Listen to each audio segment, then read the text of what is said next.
네, 오늘은 운명과 섭리라는 제목을 가지고 사도행전 21장 7절에서 14절 말씀을 같이 나누도록 하겠습니다. 네, 오늘은 가장 중요한 부분 중에 하나가 이 운명과 섭리가 사실 똑같아 보이거든요. 그래서 똑같아 보이는 거를 한번 다르게 한번 이야기를 해보고 싶은 마음이 있습니다. 여러분, 그 세속적인 세계에서도 이 팔자 타령합니다. 다 네 팔자에서 그래 하는 것도 제가 볼 때 어떤 숙명론으로 말하는 것 같습니다. 근데 기독교도 사실 다 모든 것은 하나님의 섭리에 있다고 얘기를 하거든요. 사실 따지고 보면은 운명이나 섭리는 같은 얘기 같습니다. 그래서 이 같은 얘기 같은 것이 어떻게 다른지 이거를 사도 바울을 통해서 한번 생각해 보는 시간을 갖도록 하겠습니다. 자, 여기에 제가 이걸 하기 위해서 이 그림을 넣어놨습니다. 이쪽은 아마 저는 본 적은 없는데 아마 사도 바울 영화가 있었나 봐요. 그래서 이 그림을 넣어놨고요. 혹시 저 위에 있는 그림이 뭔지 아시는 분이 있습니까? 저 그림, 위에 있는 저 그림은 뭘 의미하는 것일까요? 그림만 보고 혹시 저 위에 있는 그림. 오이디푸스? 예? 오이디푸스. 박수! 주고를 받게 주고를 주고에 한결 나가셨어요? 저 햄이세요? 예. 자, 오이디푸스 왕이고요.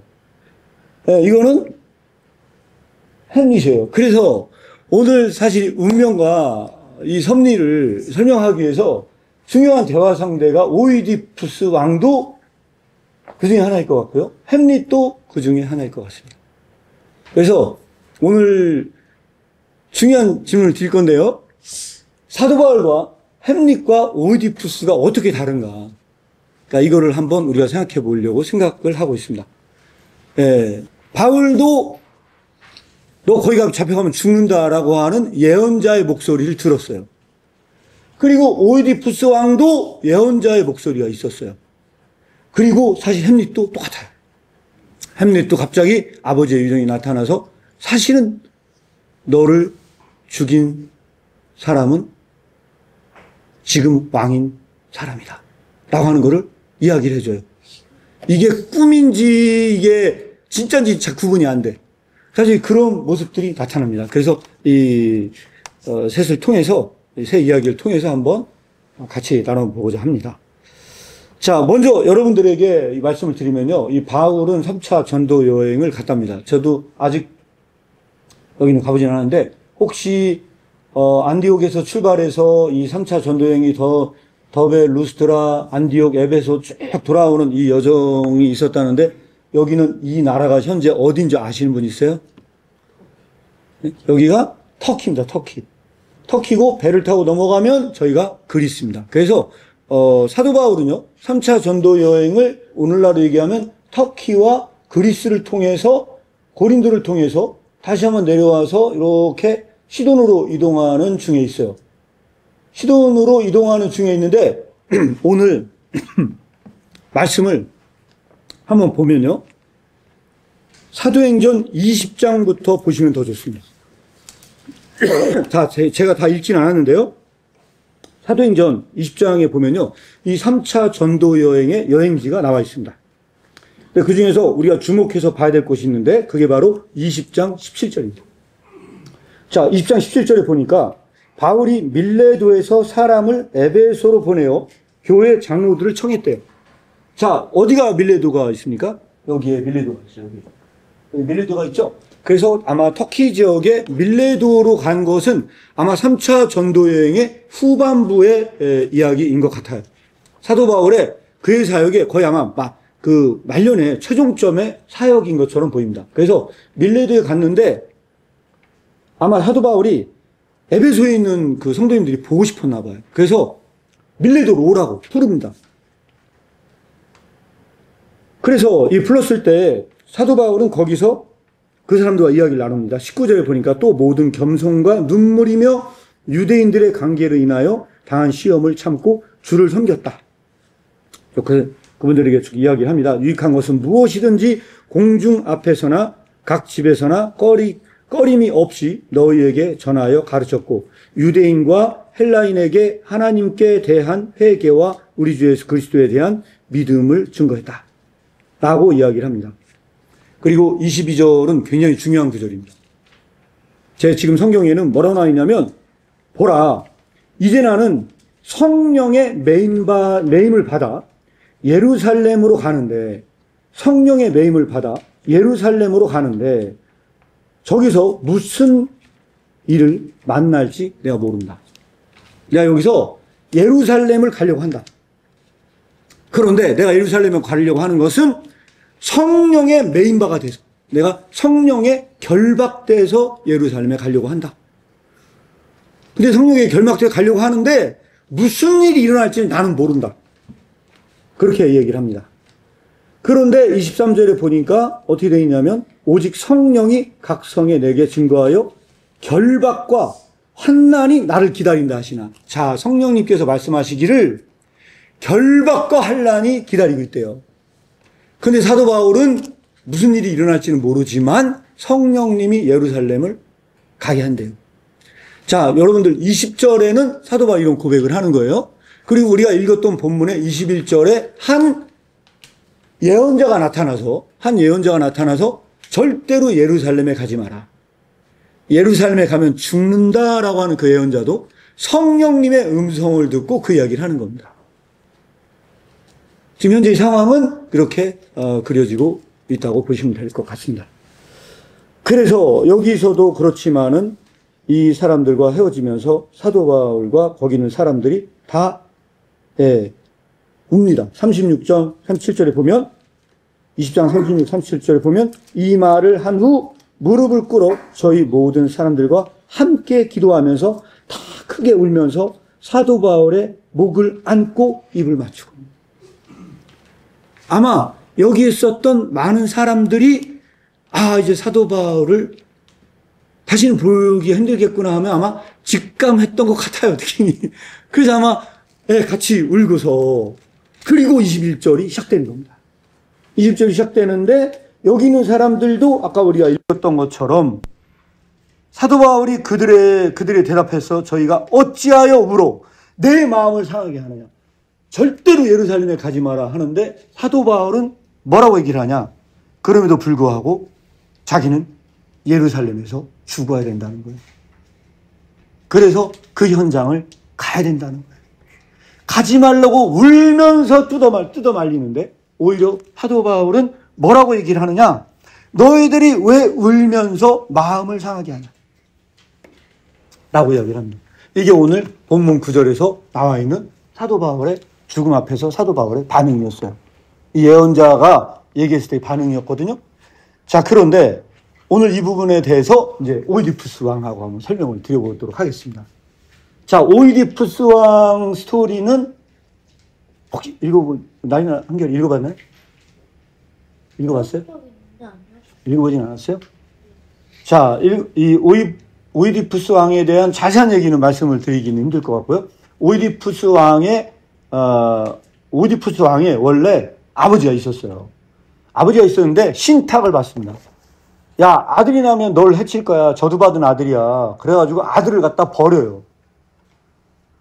다시는 그런 일이 못 일어나게 그 운명, 그 예언자적인 저주에서 피하려고요. 온갖 일을 다 버립니다. 네. 그래서 우리는 뭘로 알려져 있냐? 오이디푸스 컴플렉스로 많이 알려져 있습니다. 그래서 이 오이디푸스 왕은요, 테베 역사상 가장 뛰어난 통치자였고요. 나중에 아버지한테 부모에게 버림을 받아가지고 홀로 커요. 자기가 어떻게 태어났는지를 모르고 큽니다. 어떤 운명을 가지고 태어난지를 몰라요. 그러는데 갑자기 길을 걸어가는데 어떤 노인이 말을 안 들어요. 길을 비키라고 하는데 길을 비키지도 않아요. 그래가지고서 화가 난 나머지 싸우다가 어떤 그 길에서 만난 사람을 때려 죽입니다. 때려 죽이고 오이디푸스는 거기 이 그리스에서 왕이 됩니다. 왕이 되거든요. 간단하게 말씀드리면 그렇습니다. 왕이 됐는데 이 사람이 얼마나 특출난 사람이냐. 테베 역사상 가장 뛰어난 통치자였고요. 스핑크스의 수수께끼를 풀어낸 첫 번째 왕이었대요. 굉장히 뛰어난 왕이 되었어요. 그런데 갑자기 그 그리스에 전염병이 돕니다. 전염병이 돌아서 막 그 그리스 사람들이, 많은 사람들이 죽어나갑니다. 그래서 다시 주술사한테 물어봅니다. 왜 이러한 이 그리스 땅에 비극이 발생하는지 한번 알아보라 그랬더니 뭐라고 얘기합니까? 이 저주받은 사람이 있어서 그런데 그 사람을 색출해내야 이 저주가 끊깁니다. 라고 이야기를 합니다. 그래서 오이디푸스 왕은 도대체 누가 그런 일을 벌였는지를 색출을 하기 위해서 찾으러 다닙니다. 이 시체도 없는 사람을 찾으러 돌아다니면서 밝혀내기를 시작합니다. 이 스핑크스의 수수께끼를 푼 사람이 아주 뛰어난 지혜로 풀기 시작을 합니다. 누가 어떤 저주받은 사람 때문에 그랬는지, 그리고 이 사람을 반드시 축출해서 그리스 땅에서 내보내야만 이 저주가 끊어진다 하고 나중에 찾아냅니다. 근데 찾아내는데 그 저주받은 사람이 누구였을까요? 네? 맞아요. 자기 자신이었어요. 결국 알고 보니까 자기 자신 때문에 그렇게 된 거예요. 그리고 알고 보니까 그 아버지를 죽인 사람이, 길에서 사람을 죽인 사람이 결국 누구였어요? 자기의 아버지였고, 자기가 데리고 살았던 사람은 원래는 자기 엄마였어요. 그 비극. 그래서 그 순간에 자기의 출생의 비밀을 아는 그 순간 오디푸스 대왕은 눈을 찔러서 실명이 됐고 결국은 추방을 당해서 비극적인 삶을 마무리했다는 겁니다. 이게 바로 고대 그리스 비극이 말하고자 하는 것입니다. 그래서 그리스 문명은 전부 다 뭐다? 다 운명론에 빠졌다. 모든 것은 필연적인 운명 속에서 벗어나지 못합니다. 그 운명을 벗어나고다 발버둥을 쳐도 그 예언자적인 그 저주의 그 비극을 벗어날 수 없다는 겁니다. 그래서 이 출생의 비밀을 알기 전까지는 이 오이디푸스 왕은 탁월한 사람이었어요. 천재적인 사람이었죠. 근데 이 출생의 비밀을 안 다음에 이렇게 이야기를 했답니다. 나라는 사람은 태어나서는 안 되는 부모에게서 태어났고 결혼해서는 안 되는 사람과 결혼했으며 죽여서는 안 되는 사람을 죽였구나 하고 한탄을 했답니다. 예. 자, 중요한 퀴즈를 드리도록 하겠습니다. 자, 중요한 퀴즈입니다, 이제. 자, 어떤 퀴즈냐? 중요한 퀴즈입니다. 자, 중요한 퀴즈인데요. 이겁니다. 그는 왜 죽지 않았는가?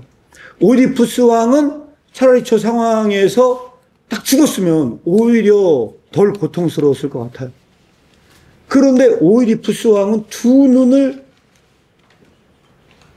눈을 멀게 하고요. 결국 추방을 선택해서 더 많은 고통을 당하게 됩니다. 네, 그는 왜 죽지 않았을까요? 운명이 그래서. 네? 운명이 그래서. 아니, 맞습니다. 원래 이것도 운명 중에 하나거든요. 운명 중에 하나고 이것을 도피할 수 있는 길은 아마 없었던 것 같아요. 그럼에도 불구하고 이거는 약간 이 질문 자체가 운명 때문에 그런데 이 작가, 소포클레스라는 이 작가가 이걸 의도했던 것. 그리스의 그 운명을 강조했던 작가가 의도한 거는 왜 그러면 이걸 죽이는 걸로 이야기를 끝내지 않고 왜 결국은 추방을 당해서 그렇게 방황하게 했을까 하는 질문하고도 관련이 있을 것 같습니다.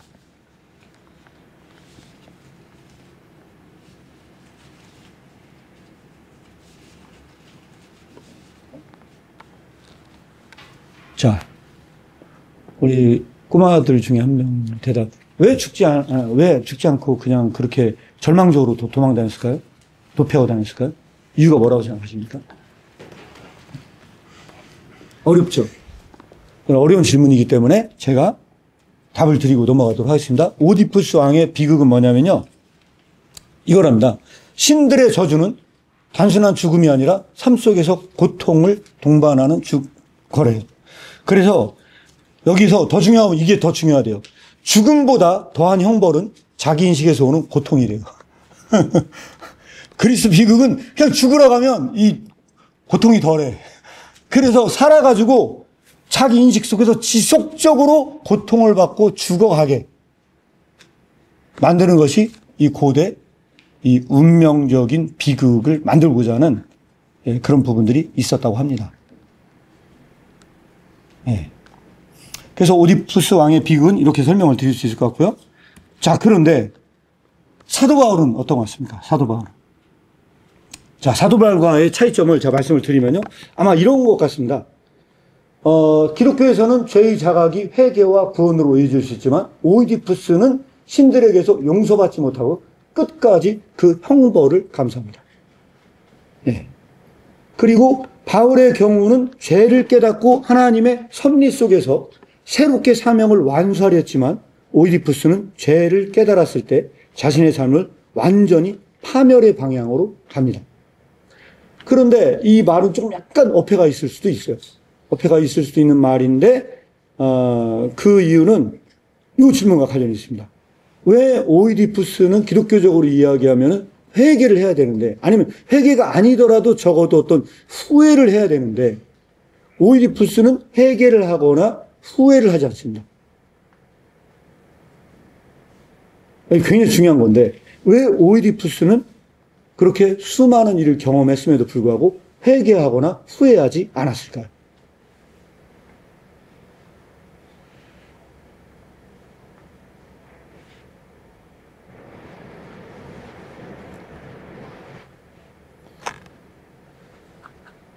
자, 이것도 어려운 질문이지만 한번 같이 나누면 좋을 것 같습니다. 왜 회개하지 않았을까요?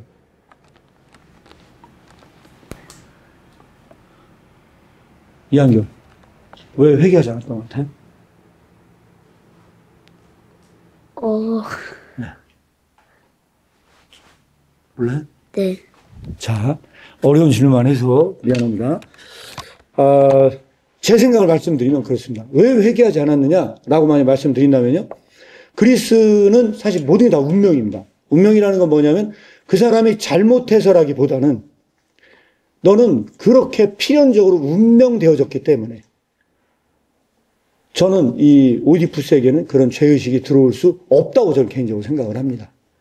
오이디푸스는 어떤 죄의식 때문에 그가 그렇게 상황에 놓인 게 아니고 그렇게 비극적으로 저주받을 운명 속에 있기 때문에 죄를 발견할 수 없는 것이 바로 이 그리스 문학이지 않은가 이렇게 생각을 합니다. 자, 그러면 햄릿은 어떨 것 같습니까? 햄릿. 자, 햄릿은 혹시 읽어봤나요? 한결이 나이나나 읽어봤어요? 햄릿 읽어봤어요? 그러면 햄릿은 사느냐 죽느냐 이것이 문제로다라고 말한 걸로 유명을 합니다. 자, 햄릿은 왜 사느냐 죽느냐 이것은 문제로다라고 얘기를 했을까요? 아마 이거를 설명하기가 또 쉽지도 않은 것 같습니다. 아마 이게 햄릿의 일막인가에 나오는 이야기로 알고 있습니다. 혹시 햄릿은 왜 사느냐 죽느냐 이것이 문제로다라고 말한 이유가 뭔지 아세요? 책 읽어본 사람들은 싹 다 아는 거. 책 읽어본 사람 뭐라고요? 싹 다 알아. 알아요? 그럼 누나는 읽어봤으니까 아니, 왜 사느냐 죽느냐 이거는 문제라고 왜 그 말을 왜 했어요? 아니 누나는 먼저. 왜 이 말을 했어요? 네?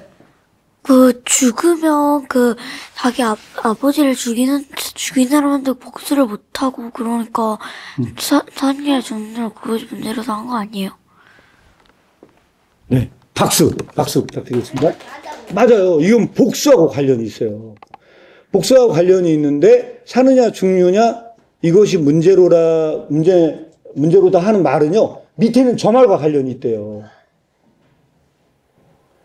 지금 왕이 된 그 클로디어스가 내 죽음의 원인이다. 라는 소리를 들었대요. 햄릿이. 그래서 나의 죽음의 원인인 그 사람을 복수해서 제거할 것인가? 아니면 이런 비극적인 운명을 그대로 받아들이고 수용하며 살 것인가? 하는 이 문제에서 사느냐 죽느냐 이것이 문제로다 이렇게 얘기를 했대요. 그래서 그 밑에 잘 써놨습니다. 운명의 매질을 견딜 것이냐 아니면 저항할 것이냐 하는 이야기하고도 같대요. 이 이야기가. 자, 그러면 햄릿이 죽을 때는 어떻게 죽었는지 아세요? 네. 독칼 찔러서 죽은 독칼 찔려 죽었죠? 자, 햄릿이 독칼을 찔려서 죽었는데, 자, 그렇게 죽었는데, 그때 햄릿이 무슨 말 했는지 아세요? 햄릿이 무슨 말 했을까요? 자, 이런 말을 하고 죽었대요, 마지막에. 이런 말을 하고 죽었대요. 햄릿이 이렇게 하고 죽었대요. 자, 이 말을 하고 죽었다는데, 이 말을 하고 죽은 거를 한번 예를 들어보면요. Readiness is all 그랬어요. 준비된 것이 모든 것이 전부다 라고 얘기하고 죽었대요. 그래서 밑에 보니까 하나도 아니다. 우리는 길조를 믿지 않는다. 참새 한 마리의 떨어짐도 특별한 섭리가 있나니 만일 그것이 지금이라면 미래는 없다. 만일 지금이 아니라면 미래가 있다. 만일 이것이 지금이 아니라면 언젠가 오게 된다. 그러니 준비됨이 전부다. 좀 어려운 말로 돼 있는데 무슨 말인지 모르겠죠? 이런 말을 했대요. 네? 자, 이런 말을 했답니다. 그러면 여러분들이 생각할 때 이 햄릿은 오이디푸스 왕하고 뭐가 다른 것 같습니까? 햄릿도 운명 속에 있어요. 햄릿도 어떤 운명이 있어요. 그 햄릿의 운명과 오이디푸스의 운명이 같은 것 같습니까? 다른 것 같습니까? 네? 다른 것 같아요. 다른 것 같아요? 어떤 점이 다른 것 같아요? 양결? 햄릿은 네. 죽었는데 걔는 안 죽고 그냥 떠돌아다닌 거 아니에요? 햄릿이요? 햄릿은 어쨌든 나중에 죽잖아요. 아니 죽고 그러니까 오이디푸스는 안 죽고 떠돌아다니는데 그 햄릿은 죽자 그게 차이점 아니에요? 예. 박수 부탁드리겠습니다. 자, 그래도 열심히 잘 참여해 주셨어요. 아마 오늘 조금 어려울 수도 있는데 이렇게 제가 말씀을 드린 거를요, 이 표로 요약을 했습니다. 표를 요약한 거 보면 좀 이해가 가실 거라고 생각을 합니다. 진실을 밝히려 했지만 결국 피할 수 없는 운명 속에서 이 절망을 합니다. 그래서 오이디푸스 왕은 운명에 대한 태도에서 결국은 이 절망을 합니다. 이 오이디푸스 왕이 두 눈을 멀고 돌아다니는 것은 사실은 어떤 그가 인생에서 그 절망적인 저주를 극복한 거라기보다는요, 그런 저주 가운데 죽은 것을 의미하고요. 햄릿은 처음에는 망설여요. 이것이냐 저것이냐 이 사는 것이 죽느냐 그것이 문제다라고 얘기하는 건요, 어떤 의사결정을 내리지 못하는 그 상황에 빠집니다. 마지막 그 운명을 능동적으로 받아들이는 게 그 오막의 마지막 장이었대요. 이걸 분석하는 사람들은 그렇게 얘기를 합니다. 그러니까 오막까지 오기 전까지는 뭐냐? 결단하지 못하는 존재. 내가 복수를 해야 될지 말아야 될지 계속 갈등하는 존재. 그렇게 그려지는 것이 바로 햄릿이었대요. 그 다음에 운명의 진실을 밝히려고 결단을 한대요. 오이디푸스 왕. 오이디푸스 왕은 자기 운명이 뭔지를 그걸 탐구하려고 돌아다녀요. 도대체 내가 태어난 건 뭐고 내가 왜 이런 상황에 빠졌는지 그의 운명을 찾기 위해서 돌아다닙니다. 그리고 그의 운명을 발견하는 그 순간 그는 저주받고 진짜 그 운명적으로 저주받은 존재가 돼버립니다. 그리고 햄릿은 어떻습니까? 운명을 피하지 않고 맞이할 준비가 되었다는 이 결단을 합니다. 맨 마지막에 그 결단을 한답니다. 아까 그 장면이 뭐냐? Readiness is all이라고 하는 이야기입니다. 모든 것은 전부가 다 준비다. 나는 이제 준비가 끝났다. 하고 마지막에 이 결투를 한 장면이 바로 그거예요. 최후의 행동은 뭐예요? 그래서 자신의 눈을 찌르고 스스로를 추방을 합니다. 이게 바로 오디푸스 왕이었고요. Readiness is all이라고 말하며 죽음을 맞이할 준비를 했대요. 결국은 그래서 이 운명에 대해서 일종의 결단하는 존재로 나오는 것이 이 햄릿이었다고 합니다. 자, 여기까지 햄릿과 오이디푸스 왕하고 이 차이를 말씀을 드렸는데, 마지막 여러분들에게 얘기하고 싶은 건 뭐냐면, 사도 바울은 이 두 인물과 어떤 점이 가장 궁극적으로 다른 것 같습니까? 여러분들이 보시기에는 똑같이 운명은 똑같아요. 사도 바울도 일종의 어떤 운명에 있는 것 같아요. 이대로 가면 죽습니다. 절대로 이 길 가면 안 됩니다. 라고 사도 바울에게 예언자가 이야기를 했어요. 비극적인 죽음으로 맞이합니다. 그래서 예수님의 제자들을 보면, 사도 바울뿐만 아니라 예수님의 제자들을 보잖아요. 그러면 오이디푸스 왕이나 햄릿보다도 더 비극적인 죽음을 맞이합니다. 베드로는 거꾸로 십자가에 못 박혀 죽는다고 얘기를 하고요. 예수님의 대다수의 제자들은 전부 다 순교당해 죽습니다. 그러면 세속적인 이야기로 이야기하면 어떻습니까? 다 비극적인 죽음을 맞는 거거든요. 그런데 여러분들의 생각에는 오늘 이렇게 이런 운명적인 죽음과 사도 바울의 이 죽음은 어떻게 다르냐? 이 죽음의 의미가 결국은 뭐냐? 이것이 운명이냐 섭리냐를 가르는 가장 중대한 구분점이라고 생각을 합니다. 그래서 이거는 다음 슬라이드로 넘어가기 전에 마지막 이 질문을 던집니다. 단 하나라도 이 어떤 차이가 있는지 분명하게 이야기를 나누고 넘어가도록 하겠습니다. 여러분들이 보시기에 어떤 점이 진짜 가장 본질적인 차이라고 생각하십니까? 하나님의 계획, 하나님의 계획. 그래서 맞습니다. 하나님의 계획과 간섭이 있습니다. 그런데 그것처럼 그리스적인 이런 개념조차도 신의 간섭과 개입은 존재하는 것 같거든요. 신탁을 받으러 가거든요. 결국은 사실은 그런 점에서 보면 사실 똑같거든요. 어떻게 보면. 그래 다른 걸 찾기가 쉽지는 않은 것 같고요. 그보다 조금 더 구체적인 차이를 찾는다면 어떤 것이 있을까요? 네.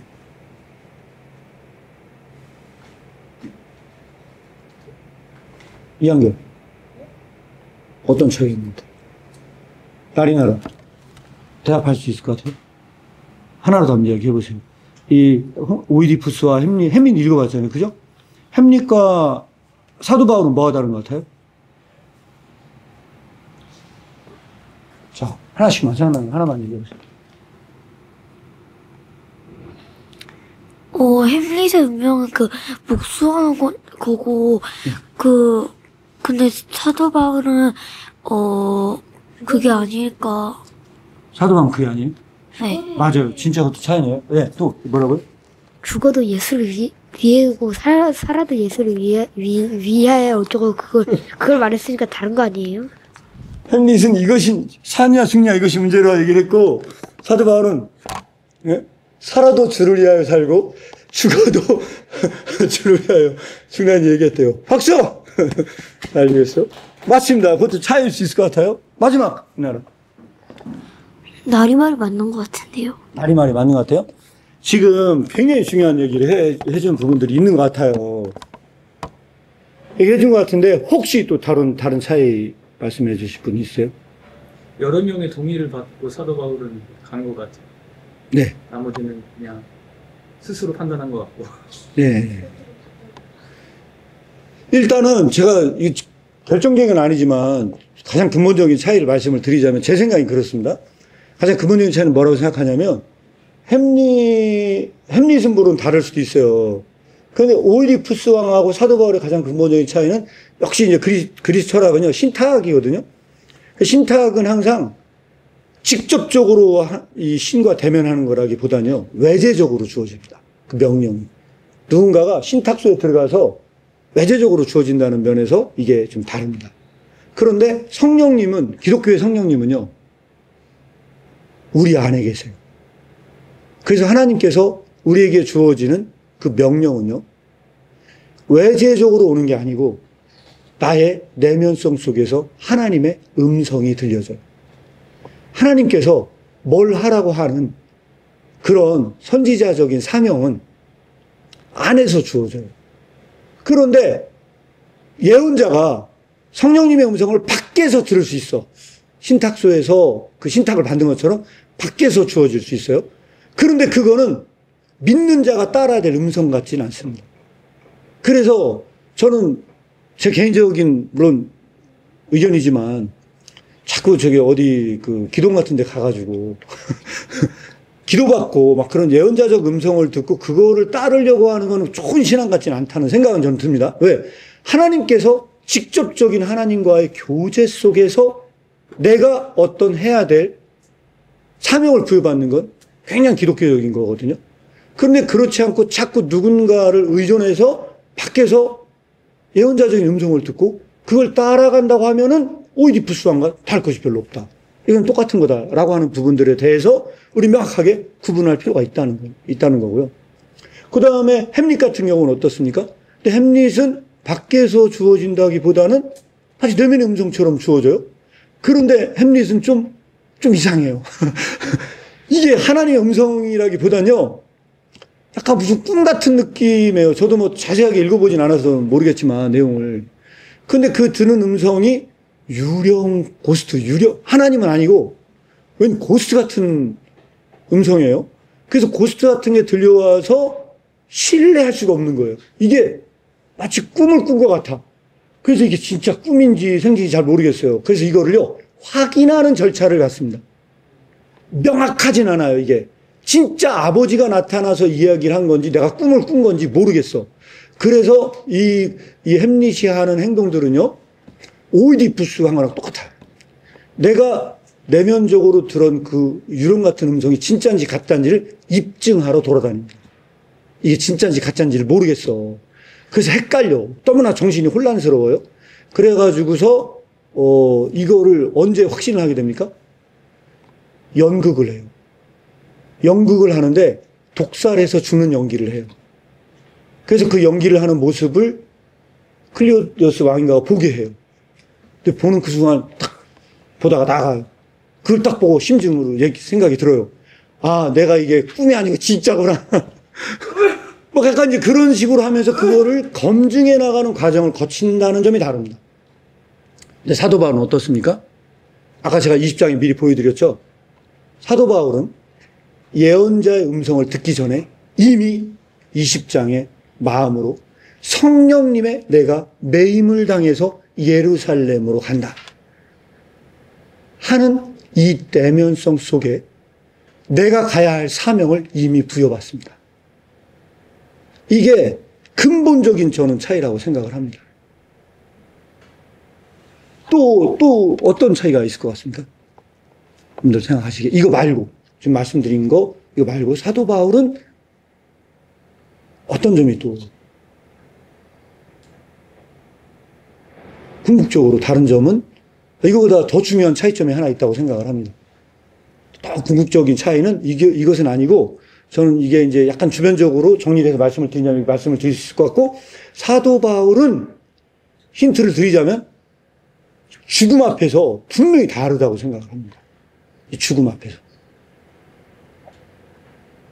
자, 힌트입니다. 이 죽음 앞에서 이 죽음을 대하는 건 근본적으로 다르다고 생각을 하는데 어떤 점이 다르죠? 이 죽음에 대해서 더 구체적으로 얘기하자면 이 죽음을 대하는 자세가 어떤 점에서 다른지 설명할 수 있는 분 있으세요?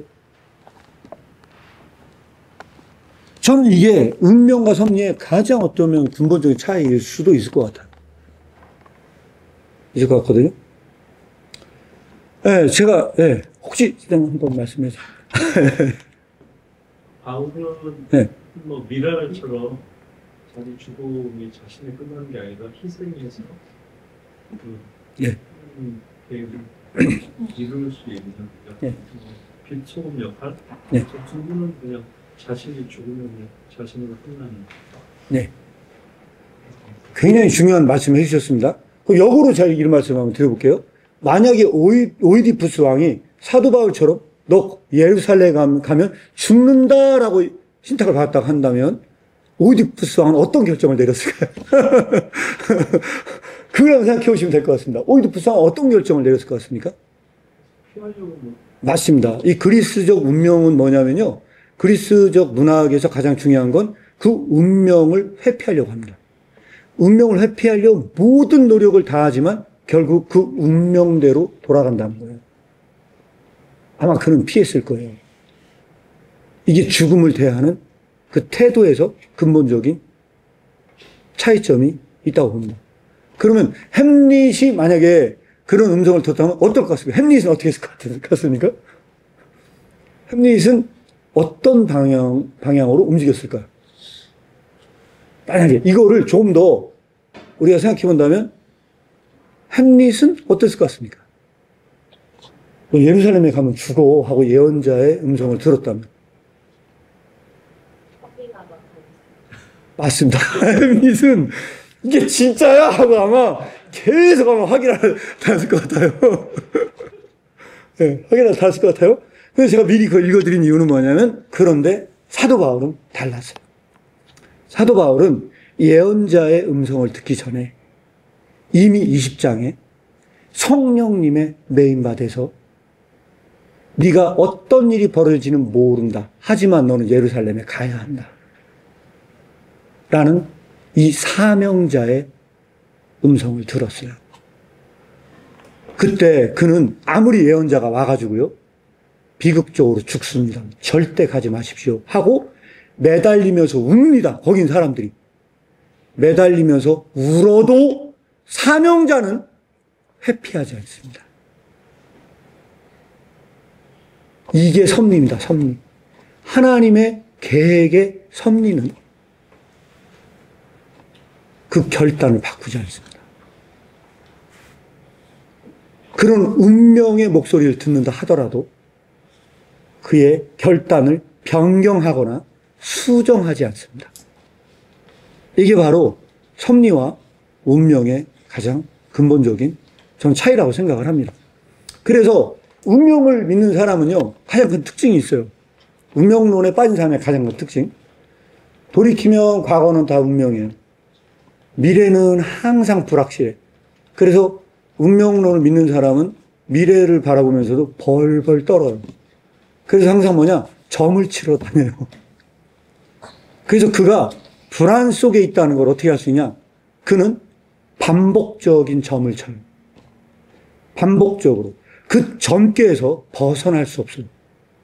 지속적으로 그런 영안이 열린 사람들에게 의존할 수밖에 없는 상태에 빠져요. 그의 미래는 불확실하고 여전히 열려있는 상태에서 그 미래를 불신해요. 그러나 섭리를 믿는 사람은요, 내가 죽든 말든 그 길은 하나님께서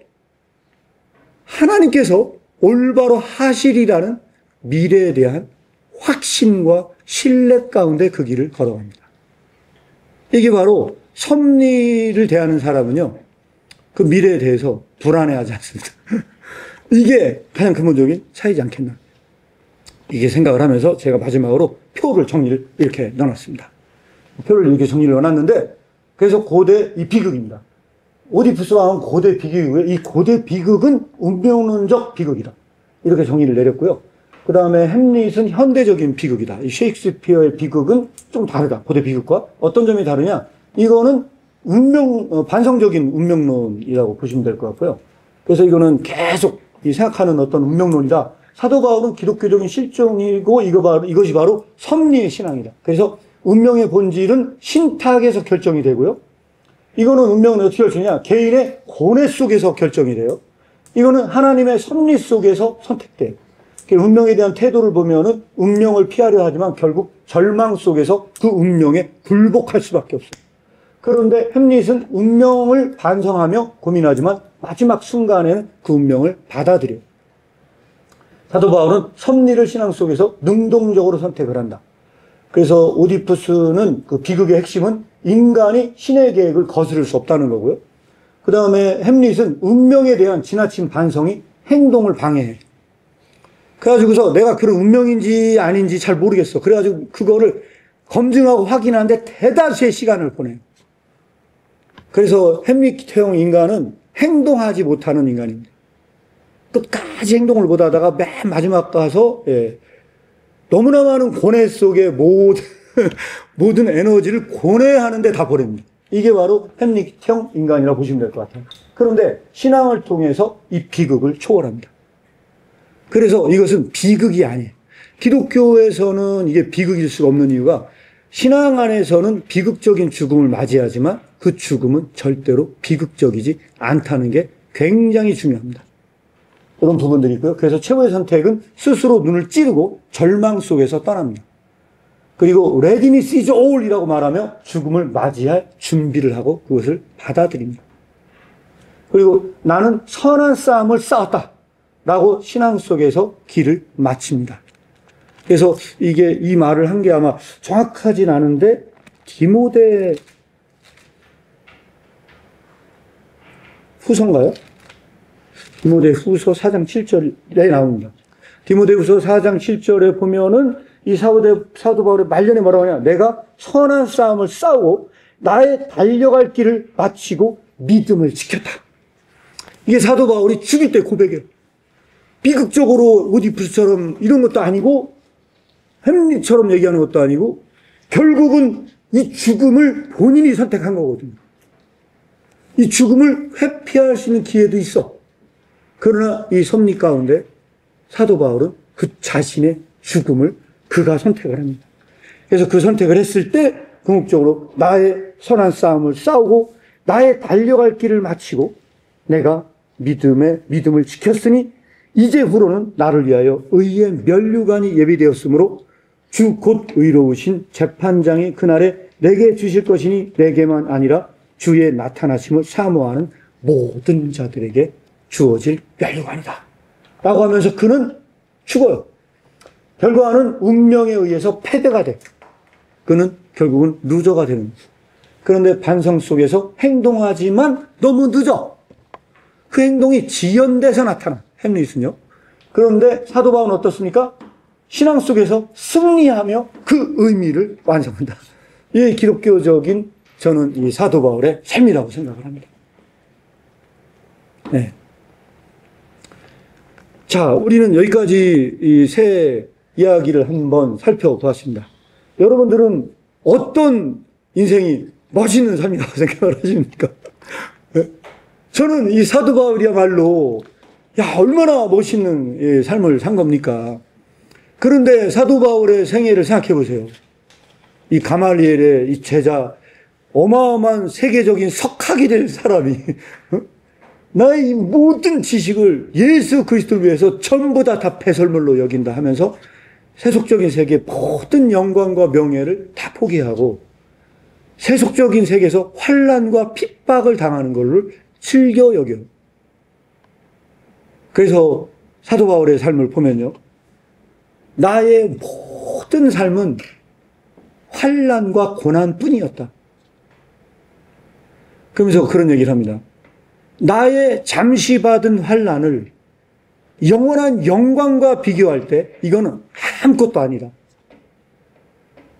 나의 잠시 받은 환난이라고 얘기를 합니다. 근데 그 잠시 받은 환난이 얼마입니까?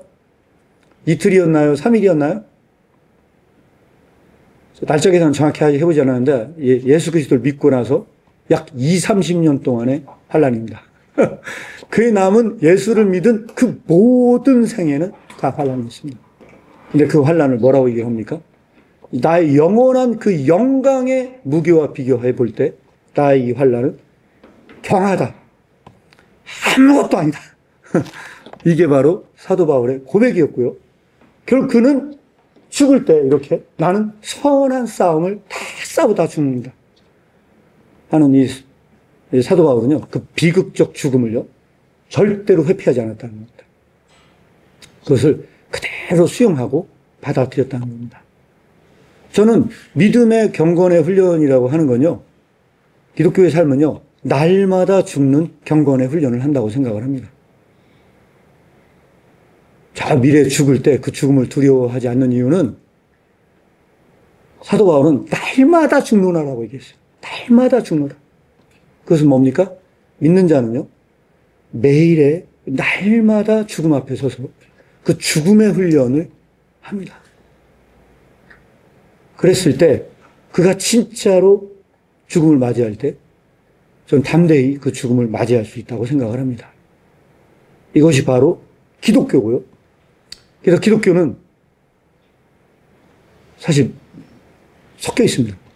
죽는다는 건 굉장히 큰 비극임에도 불구하고요, 날마다 거기서 기뻐할 수 있는 삶을 살기 때문에